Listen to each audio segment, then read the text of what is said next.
Цонхны цаана social content.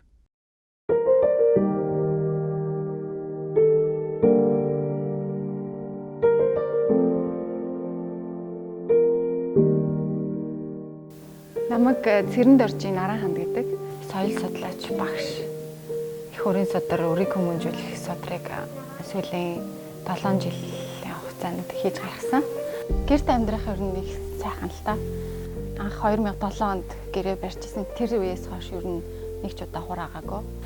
Урд нь кино зохиол бас нэг бичиж эхэлжсэн.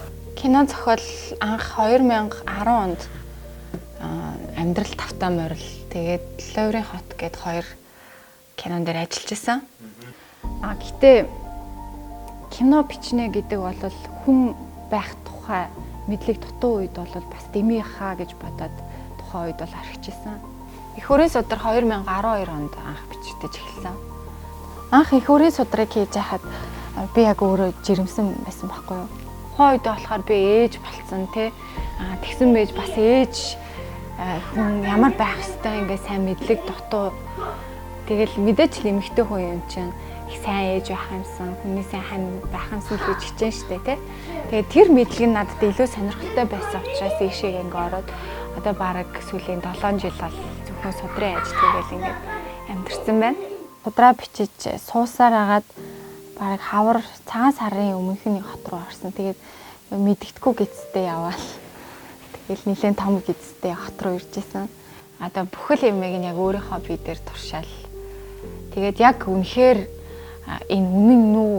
Тэгээ бүр 15 хоногийн хоолны дэглэмтэй яг одоо их өрийн судрын юмнуудыг яг өөрийнхөө бие дээр ингээл туршаал ингэж үзээл энэ ингэдэм байх тэгдэм байх гэл юмнуудаас бичиж тэмдэглээл уламжлалт ангаах ухаан гэж нэрээ одоо өстой барыг шидийн үзээ гэдэг шиг тэгж эхэлж исэн.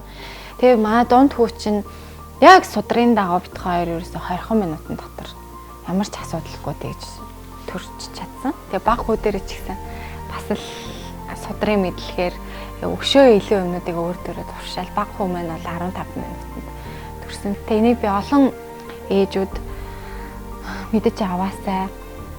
Одоо их өрийн судрыг ер нь хүмүүс их сайн мэддэг болсон шүү дээ. Өрийг хүмүүжүүлэх судрыг ч гэсэн. Төрхийн эмнэлгийн эмчнэр хүртэл их өрийн судар барьсан байлээ шүү. Ортой нь ойрхон байлгаараа гэд яриг гарсан байгаа байхгүй юу. Тэгэхээр яг хөө эмчнэрийн нөгөө тооцоолдог цагаас илүү хурдан төрдөг гэсэн үг. Яг одоо сургал бас хийдэг бэ. Жирэмсэн ээжүүдэд. Тэгээд сургалтанд суугаад яг энэ аргаар ингээд өөрийгөө удирдаад төрж чадсан маш олон ээжүүд байгаа. Ер нь би чадсангуудээ гэсэн ээж бол их цөөхөн байдаг. Энэ одоо хийгээд байгаа энэ ажил, энэ судрууд маань бол миний өөрийн зохиогоод байгаа зүйл бол биш. Өнгөрсөнд техник технологийн хөгжил байгаагүй тийм ээ. Гэхдээ хүний ухамсар бол асар өндөр түвшинд байсан байна гэж. Өнгөрсөнд маш их юм байгаа. Энэ бол одоо та бидний бүх монголчуудын одоо эцэг өвгтийн таньж мэдсэн оюуны их одоо өв юм аа л гэж хэлж болно. Улсын хөгжил гэж юу нь яг юу юм те? Энэ донд энэ хувь хүний хөгжил иргэд гэдэг өөрөө маш чухал шүү дээ. Тэгэхээр энэс эхлэе гэж хэрвээ бодох юм бол эцэг эхчүүд хүүхдээ хүмүүжүүлэхдээ яалтчгүй холбогдох болно. Энэ одоо жишээлбэл чи Япон хүн шүү гэж хүмүүжүүлдэг шүү дээ. Японд бол Монголд ийм байхгүй байгаа. Тийм учраас бид нар ингээл гадны эднийх сайн юм байна, тэр ингэдэг юм байна гэл ингээ хүүхдүүдтэй ингээд барыг нэг ясандаа туршилт хийгээд байгаа байхгүй. Энэ бол маш харамсалтай зүйл л дээ. Өрийг хүмүүжүүлэх судар болохоор ер нь бүр суут монгол хүн гэж юу хэнийг хэлээд тэрэнд яаж хүрэгдэг юм бэ гэдэг энэ бүх суур хүмүүжлийн арга барилыг заасан судар. Ер нь монголчуудын хүүхдээ хүмүүжүүлэхний 3 том зарчим байдаг. Нэгдүгээрт миний хүү бол удирдагч, манлайлагч болж магадгүй гэж нэгдүгээр төсгөн. Хоёрдугаарт болохоор удирдагч биш юмаа гэхэд удирдагчийг дагах ухаантай байх ёстой гэж монголчууд сургадаг байсан байна. Тэр энэ маань удирдагчийг дагах ухаан гэдэг чинь бас хүнээс их олон төрлийн авьяас чадвар, мэдрэмж юу гэдгийг их том юмыг шаарддаг шүү дээ тийм ээ. За 3 дугаар түвшинд гэх юм бол хаан ч очсон ямар ч орчин нөхцөлд амьдрах чадвар маш өндөртэй, хинээс ч хамааралтай биш өөрийнхөө амьдралд болсон одоо эзэн болсон тийм л хүмүүсийг бий болгохын төлөө ерөөсөө ийм л гол 3 зарчмын төлөө монголчууд үр хөвгтүүдэд өсгөж хүмүүжүүлдэг байсан ба. Энийг бас амьдралтаа хэрэгжүүлэхгүй болохгүй байгаа. Өнөөдөр бид нар яг амьдрах чадвар маш өндөртэй хүмүүсийг бэлдэж чадчихэв үү гэвэл бас л хэцүү л байна. Гэр бүлийн хүмүүжил, эрүүл хүүхдүүд энэ бүхэн манай улсын л одоо ирээдүйн хооч үе шүү дээ.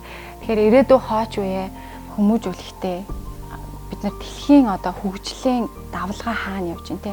Тэнд хүүхдүүдэд яг энэ одоо сургалтаар нь боловсрлоор нь тэнд аваачих хэрэгтэй байгаа.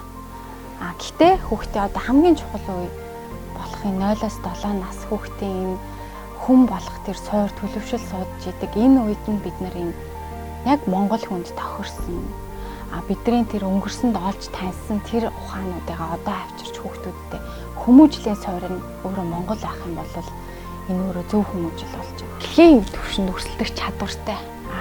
Тэгсэн мөртлөнгөөсөө одоо суур хүмүүжил нь энэ язгуурынхаа ямиг одоо зөв авсан тий. Энэ юмнуудаа бид нар хүүхдүүдтэй суулгаж чадах юм бол үнэхээр бүр дэлхийг байлдан дагуулж чадах тийм одоо мундаг авиас чадвар потенциал биднэрт байгаа штэ. Одоо бид нар олон жишээ харж байгаа тий 3 сая хүн амтай. Ингээд бодохоор ээжүүд биднэрт асар их бас үүрэг хариуцлага байна. Одоо 3 дахь судар дээрээ яг ийд ажиллаж байгаа. Эхнэр хүмүүний өгтөж тэмдэргээд 3 дахь судраа одоо бас ингээд ийд бичиж байна. Эмэгтэй хүн байх мөн чанараасаа өөрөө өөртөө бүр ингээд танихгүй болсон юм байна л та тий. Судар маань болохоор ээж хүн гэж эхнэр хүн гэж юу хэм байх хэвтэй юм тий. Эр нөхөртөө яаж харилцах уу? Гэрийн дэгж аягийг яаж бид нар одоо барьдгийг цогцлоодгийн өөрөө өөртөө зэгцийг яаж үүсгэх үү гэх мэт. Тэгэл мэдээж нөгөө ёс заншлын асуудлуудаа ингээд бас оруулж байгаа. Эмэгтэй хүн байна гэдэг бол үнэхэрийн урлаг. Тэгээд биднээс маш их бас ухаан шаарддаг. Охин хүүхдийг тэр багаас нь бие хүн болгож байгаа тийм ээ. Хизээч гэр бүлийн хүчирхийлд өртгөөргүй бие хүн болгодог. Эрүүл мэнд нь бүр асар өндөр түвшинд хүүхдийг хүмүүжүүлдэг, сургадаг. Тэгэл тэр урдуун сургаалт эмэгтэй хүний тэр эмх цэгц хамаатан садан найз нөхөд дунд олж байгаа тэр хүний харилцааны тэр соёл гэх мэт ерөөсөө аривч хямгч байдал тийм ээ хэмнэх гамнах ухаан гэл эмэгтэй хүн гэр доторхыг бид нар хариуцдаг штеп. Тэгэхээр эмэгтэй хүний сурах ёстой зүйлүүд бол их бас нарийн их чухал зүйлүүд байдаг. Эхнэр хүмүүний хөтөж дэвтэр гэдэг энэ судрыг одоо бичиж явах явцдаа бол Монгол эмэгтэй хүн гэж юу ямар гоё юм бэ? Ямар гайхамшигтай юм. Тэр сэтгэлийн хөг гэдэг юм ямар асар өргөн юм бэ? Үнэхээр хайрламар, бахархмаар одоо ийм сэтгэл төрж байгаа. Эмэгтэй хүний дотоод гоо үзэсгэлэн гэж дотоод үзэл бодлыг хэлдэг гэж ойлгодог. Тэгэхээр энэ үзэл бодлыг бид нар өнгөрснөөс бас их хэцүүлэг олох боломжтой юм билээ. Өнөөдөр ээжүүд биднэрт их оронч байх боломж байна штэ. Тэр нь юу вэ гэвэл бид нар хүүхдүүдээ л одоо зөв хүмүүжүүлэх те. Хүүхдүүдээ ээжүүд зөв хүмүүжүүлээд ингээ өсгөх юм бол тэд нар маань одоо энэ их орондоо оруулж байгаа маш том хувь нэмэр болно. Дэлхийн түвшинд өрсөлдөх чадвартай тийм мундаг хүмүүсийг бид нар бэлтгэх боломж бид нар байна. Ер нь бол ээжүүдэд одоо нөлөөлөх чадвар маш их байдаг. Тэгээ одоо бас ном уншдаг хүмүүс цөөхөн байгаа шүү дээ.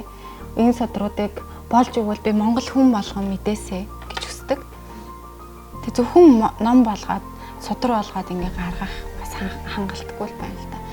Тэгээд жишээлбэл саяын 100 хурд хамтлагийнхантайгаа хамт ерөнхий сайдын ивэлдор бид нар 21 аймаар тойрсон лекц сургалтуудаа ингээ хийгээд явсан.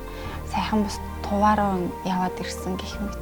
Энэ судрын араас нэг 2-3 цагч болтгоо хүмүүс хүүхдийн хүмүүжлийн талаар яриад өгөхөмсөн гэл ингээ хичээж байгаа. Тэг мэдээж энэ ажлууд маань маш их цаг хугацаа шаарддаг. Тэгэл өөрийнхөө хүүхдүүдэд заримдаа цаг гаргаж чадахгүй. Тэгэл явж байгаа ч гэсэн энэ маань олон хүмүүст бас хэрэгтэй юм бэ хийж явж байгаа шүү гэдэг үднээс бас нэг бодлын тайван байдаг.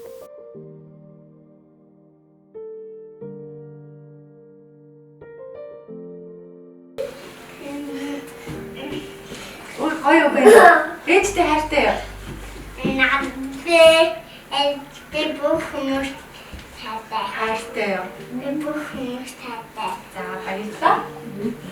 Чи хайртай ингээ баярлалаа баяртай гэж. Besa